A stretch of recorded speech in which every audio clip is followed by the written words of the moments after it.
It is the first Sunday of Advent. And go ahead if you turn into Jeremiah. We read it earlier today, chapter 23, verses 1 through 8. I'm going to be referring to it throughout the day. The Advent season is really a season of hope.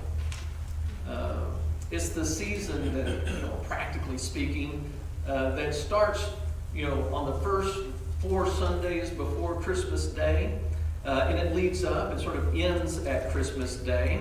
It's the time when we remember how God made and kept His promise to save the world by sending His one and only begotten Son, Jesus. Now, the English term Advent, it's not a word that we use in our common language anymore, comes to us from the Latin Adventus, which simply means arrival. That's all Advent means, arrival. We may have to use that term. It's the season of arrival.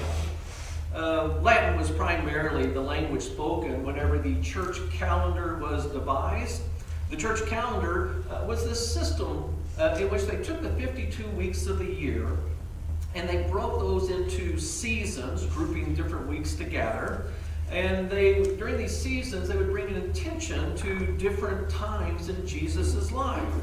And for each Sunday during those seasons, they would say, you need to be reading these particular scriptures that talk about that time in Jesus' life. And so there are it brings sort of focus during that season to that time that Jesus lived, and the miracles He performed, the events that He lived through. Those calendars used to kind of expanded. So if you're they call them lectionaries now. And so that the church calendar, you can have readings for each Sunday. It's got expanded where you can have scriptures every day. And they have so many scriptures in that system now. They say, we're using lectionary A this year. And next year we're using lectionary B, lectionary C. Maybe sounds like a foreign language to you.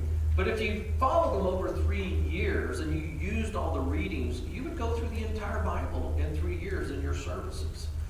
They developed that system because they realized that a lot of people coming to the services didn't know the Bible. And they only heard it. And they only maybe used parts of it rather than getting into the whole of it. And so it was purposeful. But it's not something that we really do in our tradition. While the Christmas season, according to the church calendar, doesn't really begin until Christmas Day, and then it lasts for 12 days, we tend to think of Christmas starting at Advent, the beginning of Advent, and lasting until Christmas Day. So we always get about 25 days of Christmas or thereabouts. I like more days celebrating the arrival of Jesus. And so if you're one of those people who's trying to sort out when is the real time to celebrate Christmas, and you're worried about observing those 12 days of Christmas, don't worry about that.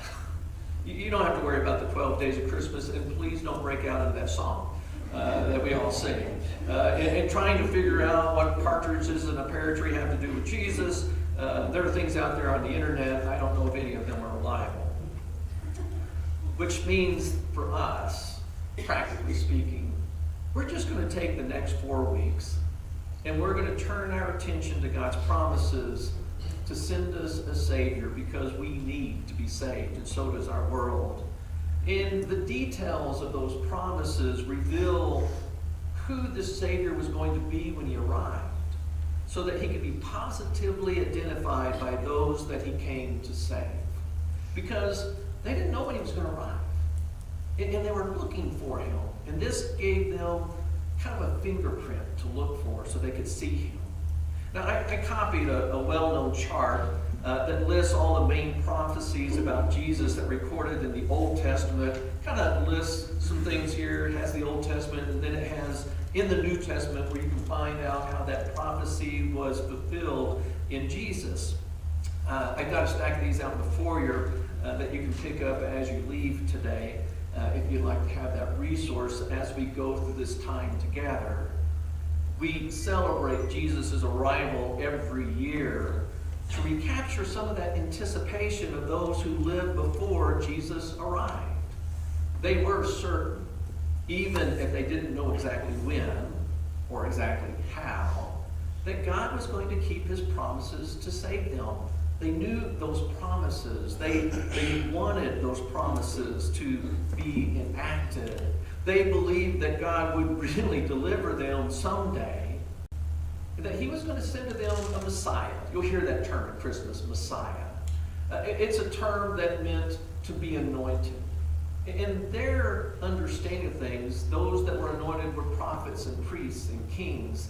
They were anointed with oil, but it was supposed to symbolize them being anointed with the Holy Spirit.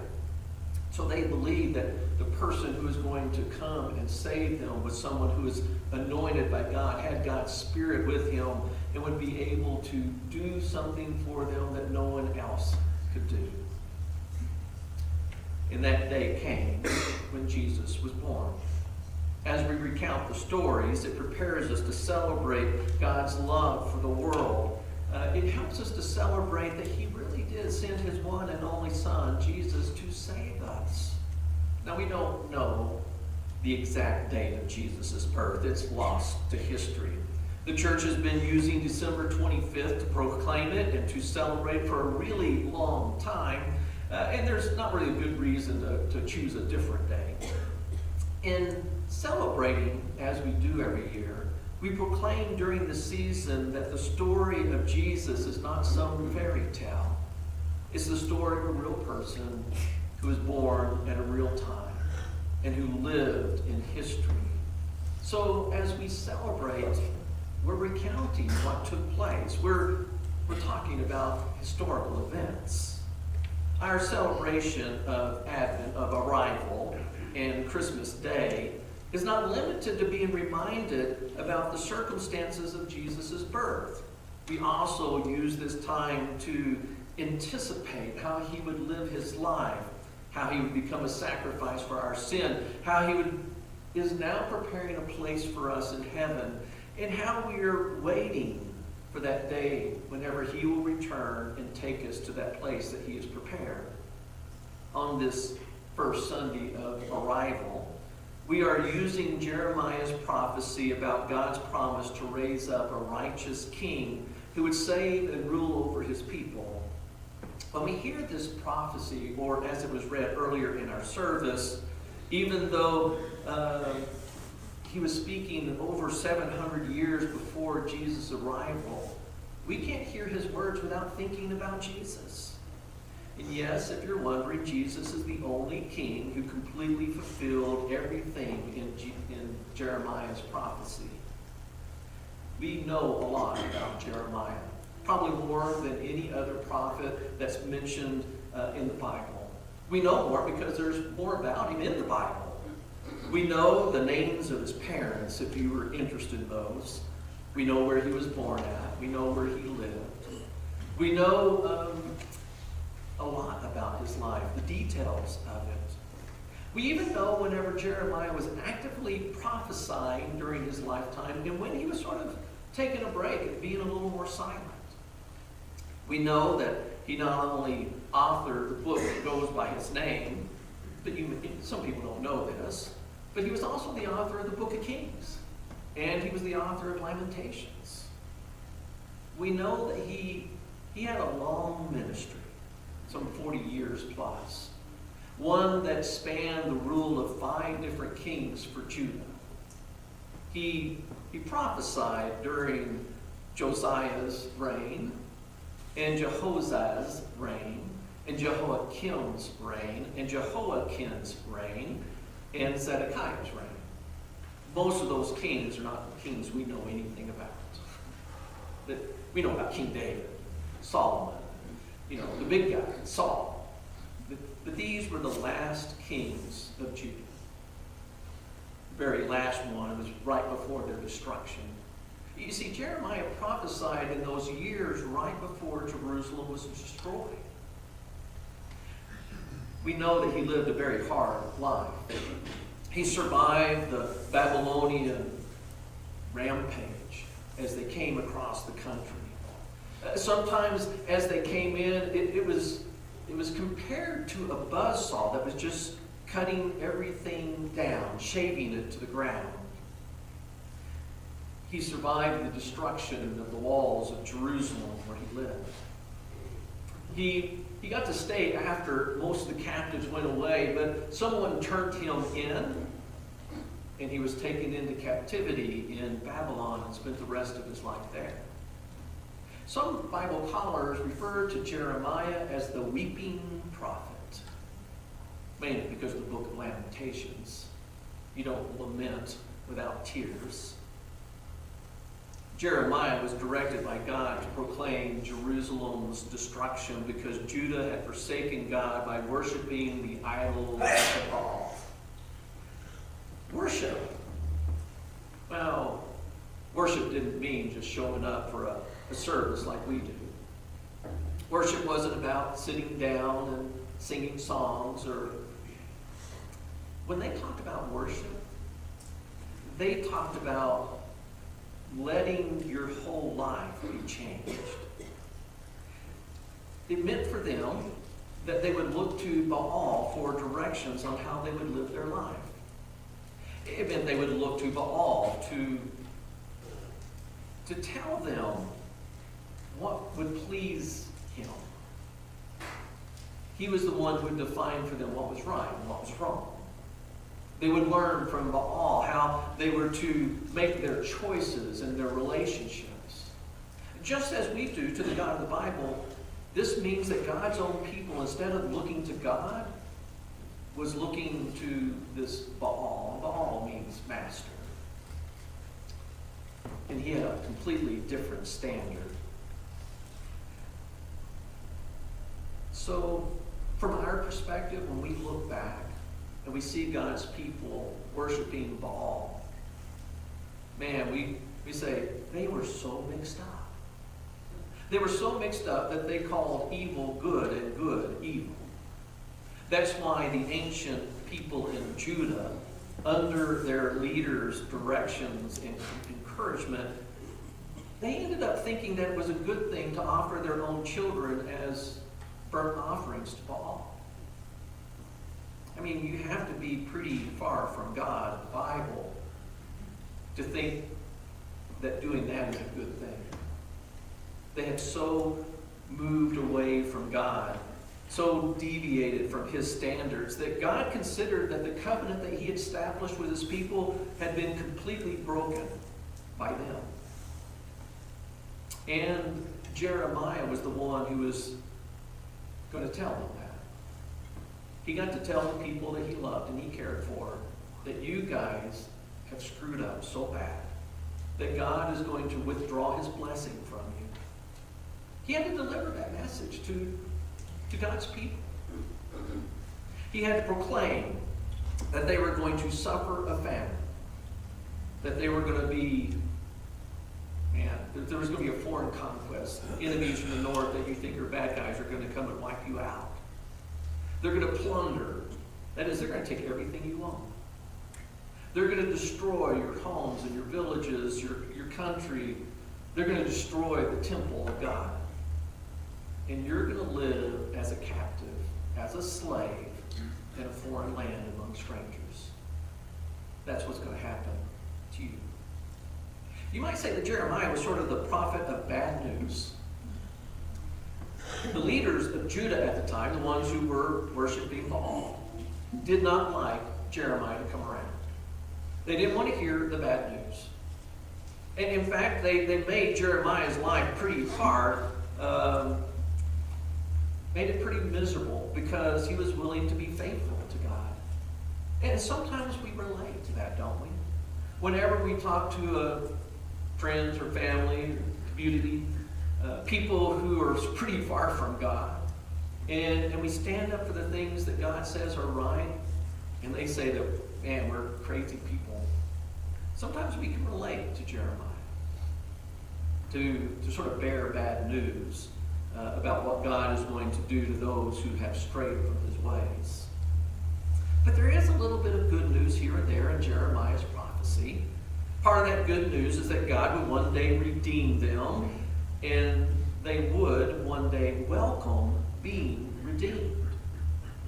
So not only would God going to redeem them, but there was going to have to be a change in their lives that they wanted God to redeem them.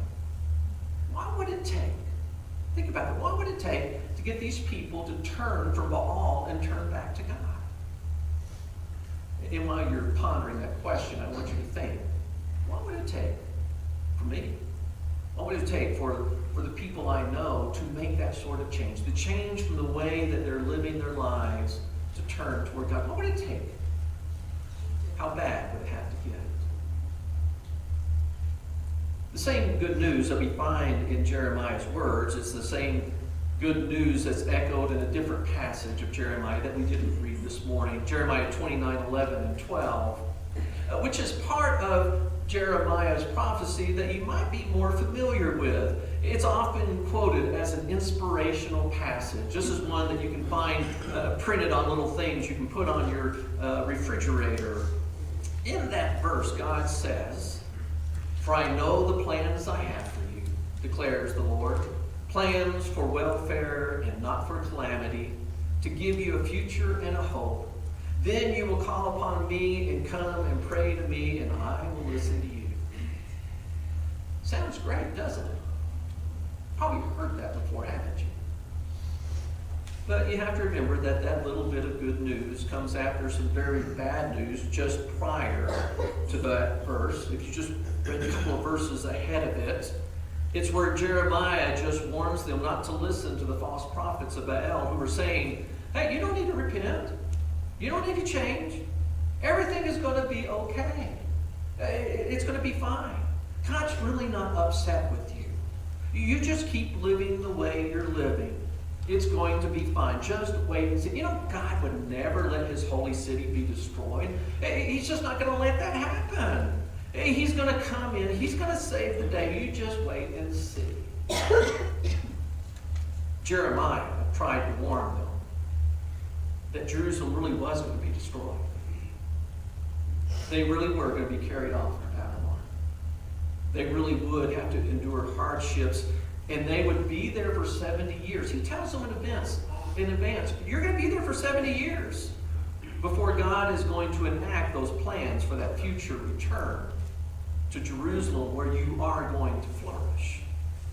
It's true, God had plans for them.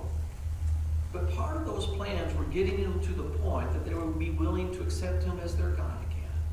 And it was going to take 70 years for that to happen. Before the destruction of Jerusalem came, the leaders of God's people were simply not doing them any favors. Instead of looking out for them as they should have done, they were destroying and scattering them. That's what we're told in these verses. It's worth noting that Jeremiah used the image of a shepherd and the sheep to convey this bad news. These bad leaders were the shepherds, but at least the people were referred to as the sheep of my pasture. That is, they were not the shepherd's sheep. They were God's sheep. These shepherds were supposed to be taking care of them, and they weren't. And God wasn't very happy with the quality of care that his sheep were getting. Instead of gathering the sheep together, they were scattering the sheep. Man, if you read through Jeremiah, you'll hear about all the things they were doing that were sending God's people in the wrong direction. And it even says that those that didn't immediately leave under their scattering, they actually drove away. These shepherds were good at getting rid of God's people. And if this wasn't bad enough, Jeremiah draws attention to the fact that they didn't attend to the sheep. Now, the Hebrew word translated attend in verse 2, it simply means to visit, to have a visitation. Jeremiah was saying that these bad shepherds didn't visit God's sheep, that is, show up where they're at and take care of them. They had not gone after them when they were scattered. They didn't try to help them. And Jeremiah warned these shepherds, you didn't go visit the sheep, but I am going to come visit you. And when he did, he was going to bring judgment because their deeds were evil. Under the care of these shepherds, the sheep were hungry because they hadn't been led to the green pastures. They were thirsty because they hadn't been led to those still waters. Their souls had not been refreshed. Think of Psalm 23. Of all the things the good shepherd is to do, these sheep didn't get. These sheep had not been led down the paths of righteousness, but they had been turned loose into the thorns of unrighteousness. I'd like to say that these things have gone away, and things are much better in the church than they were back in those ancient days. But sometimes that's not always the case, is it? There are plenty of stories about shepherds who have abused in the church. Shepherds who have destroyed sheep, who have taken advantage of them, who have scattered them. We lament this just as much as we lament what took place in Jeremiah's day. We pray that never happens here. If you've ever encountered a bad shepherd, then there's probably a part of you that's quietly rejoicing that God gave these bad shepherds what they deserved, and hopefully he'll keep acting that way to those who are bad shepherds. There's a part of us that says, man, they're going to get what they deserve. God's going to deal justly with them. This part of Jeremiah's prophecy brings to mind to me when I was going through it some of the words that Jesus told his own disciples. He told them that if they caused even a single little one to stumble, it would be better if they just put a millstone around their neck and tossed it into the river. That's Luke 17:2. That teaching, I think, must have gotten around among Jesus' earliest disciples because they were a little leery about stepping up and being shepherds of God's people. It was James who warned, and I mean, not many of you should desire to be a teacher because you're going to be judged more harshly. That's also why when we're given a list of what to look for in someone that we're going to set aside as a shepherd in the church, an elder, that is usually about character. For example, we find this in Paul's letter to Titus, 6 through 9. And I'm going to use the Message rather than the New American Standard Version, which I like. The Message is kind of, puts it in more modern language. It says this: as you select them, talking about shepherds, ask, is this man well thought of? Is he committed to his wife? Are his children believers? Do they respect him and stay out of trouble? It's important that a church leader responsible for the affairs of God's house be looked up to. Not pushy, not short-tempered, not a drunk, not a bully, not money hungry. He must welcome people, be helpful and wise and fair and reverent, have a good grip of himself, and have a good grip on the message, knowing how to use the truth to either spur people on in the knowledge of truth or to stop them in their tracks whenever they oppose it. We need good leaders. We need good shepherds who are following Jesus, trying to exhibit the character that he puts into someone's lives. Leaders whose lives and families are better because they really are following him. They are worshiping him, taking their directions from him alone. Because, well, we're going to be under their care. And we want good care as God's sheep, don't we? Another bit of good news in Jeremiah's prophecy that we were reading today is that God promised, I myself will gather the remnant of my flock out of all the countries where I have driven them and bring them back to their pasture, and they will be fruitful and multiply. You have to see there that he was still, but they were even being so rebellious, he considered them his sheep. And he wasn't only blaming the bad shepherds, but he says, I had a part in this. I let them go. I drove them away so that they would go through that time that they needed to go through so that they would turn back to me. And I am going to bring them back. God really is a good shepherd. And that is why Jesus, his son, was able to proclaim, I'm the good shepherd. And the good shepherd lays down his life for the sheep. This was God's plan to gather those scattered sheep. As Jesus explained in regard to how he would lay down his life as the good shepherd, we find in John 12:23, Jesus saying, if I am lifted up from the earth, I will draw all men to me. Scattered will be drawn to Jesus. It was also God's plan to raise up new shepherds who would care for those lost sheep that he had come to save.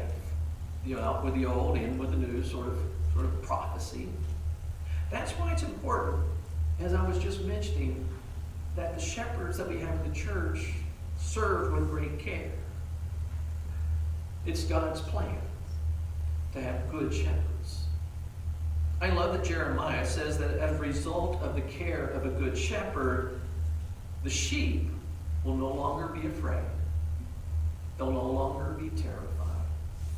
They'll no longer go missing. Sometimes we forget to put the emphasis on what's going to happen to the sheep. What kind of change is going to happen in the sheep when there are good shepherds? Man, who doesn't want to be in a church where they're going to find peace instead of being afraid? Where they're going to find rest rather than being terrified all the time? When they're going to be found rather than be missing? But even more than providing leaders who would care for them, God is going to raise up for them a righteous branch. That is a shoot out of a stump. And he will reign as king and act wisely and do justice and righteousness in the land. And in his day, Judah, the southern tribe, will be saved. And Israel, those northern tribes, will be dwelling in security. And this is the name by which this king will be called, the Lord our righteousness. This king's name makes me think of how we are saved, not by our own righteousness, but by the righteousness of Jesus. And how he is going to reign over his kingdom with wisdom and justice, and has done so. And when we follow him, living by his ways, there's going to be righteousness in the land. Have you ever thought about our culture? I know a lot of people have been talking about it lately. And they seem like, it's just so bad. It's terrible. When is anything good ever going to happen?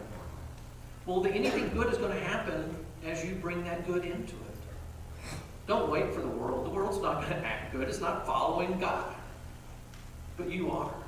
You worship him. And you're going to be bringing good into it. People are going to encounter good things when they encounter you because you're following God. There will be righteousness in the land because you will bring it there. Yes, God is going to keep his promises to those who are taken away to Babylon. That's part of this prophecy. Judah would be saved, and so would Israel. They would be brought back to Jerusalem in 70 years. They would be returned to their land, and in that day, they would be ready for God to be their shepherd, and they would prosper, which they did. But just in case there's any misconception about this new king's identity who is going to rule over them, Jeremiah adds in the last couple of verses that we read, 7 and 8, that this new king's identity would be changing the way the people looked at themselves. He was going to be the one who would usher in a time of a new identity for God's people. They were no longer going to base their identity on being delivered from Egypt. I don't know about you, but that seems to be like a big theme in the Bible. Deliverance from Egypt. Do you get that when you read through the Bible? I mean, I see it a lot. I hear about it a lot. It's in the Bible a lot. That God's people, how they were there, and they were slaves, and he brought in all the plagues. You know, that whole story, we hear it over. We know that story very well. But here in this prophet it says God's people's identity is going to move from the time when God delivered them in Egypt to the time that he gathered them back together from being scattered. That's the new identity. Judah and Israel will return to Judah, as God promised. But this changing of identity sounds a lot to me about the time whenever King Jesus established the church. And the identity of God's people is now, as Peter would say in his letter, based on being gathered out of darkness and into his marvelous light. Light. There's that light again. We're gathered from every nation, every people, every tongue, every tribe. Gathered from those that were scattered, found those that were lost. I'm going to ask our music team if they would make their way back up here for our last song. And as they come, I want to remind you that the term translated church actually has a meaning. The word translated church is ekklesia, out, klesia, to call out. The church means to be called out, to be gathered from where you were scattered from. And we don't have to wait for our righteous King to be raised up to gather us together because he has already come. You may recall how the Roman governor Pilate placed upon the cross of Jesus a plaque that proclaimed, King of the Jews. The religious leaders protested, saying that he's not our king. And they were right. He wasn't their king. But he is ours. He is the righteous king that Jeremiah spoke of. They didn't realize that he was King Jesus in that moment that he was on the cross. But in that moment that he was on the cross, he was being the good shepherd that they needed. He was laying down his life for all, and he was being lifted up so that all who were scattered would be drawn to him. King Jesus has enlisted our help in his great wisdom to gather those who are lost, to reach out to the scattered sheep, to save those who are wandering. They're still out there, aren't they? Those lost. They show up in our family. They're among our friends. They're in our coworkers. We stand next to them in the grocery lines when we get our groceries. We see them whenever we're in the stores. We drive by them. We're stuck in line with them whenever the traffic backs up. We're surrounded by lost people. There are so many of them. And it is Jesus' desire that they be found. And he's going to be using you to accomplish that. That's our King Jesus' great plan. And so I want you to be praying, God, how can you use me